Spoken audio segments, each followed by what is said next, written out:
ഇനി നമുക്ക് മീനൊക്കെ ഒന്ന് പൊരിച്ചെടുക്കാനായിട്ട് ഒരു മസാലക്കൂട്ട് റെഡിയാക്കാം. അതിന് വേണ്ടിയിട്ട് ഒരു മിക്സിയുടെ ജാറിലേക്ക് ഒരു വലിയ കഷ്ണം ഇഞ്ചി ചെറിയ പീസുകളാക്കി കട്ട് ചെയ്തെടുത്തതും 6 വെളുത്തുള്ളി അല്ലിയും പിന്നെ കുറച്ച് കറിവേപ്പില, 2 ടേബിൾ സ്പൂൺ ഉപ്പ്, 3 ടേബിൾ സ്പൂൺ മുളക് പൊടി, 1 ടീസ്പൂൺ മല്ലിപ്പൊടി, 1 ടീസ്പൂൺ കറി മസാലപ്പൊടി, 1 സ്പൂൺ മഞ്ഞൾപ്പൊടി. പിന്നെ ഇതിലേക്ക് ചേർത്ത് കൊടുക്കുന്നത് കുറച്ച് നാരങ്ങ നീരും പിന്നെ അതുപോലെ തന്നെ കുറച്ച് ഓയിലും ഒഴിച്ചു കൊടുത്തിട്ടുണ്ട്.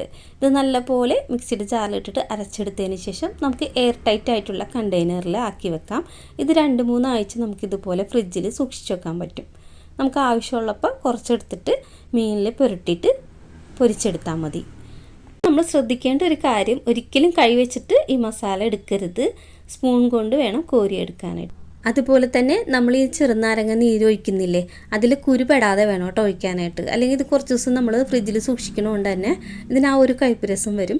നമുക്കിത് നാരങ്ങ നീരിന് പകരം നമ്മുടെ വിനാഗിരി ആണെങ്കിലും ഒഴിക്കാം കേട്ടോ. അപ്പോൾ എല്ലാവരും ഇതുപോലെ ഒന്ന് ചെയ്ത് നോക്കും കേട്ടോ.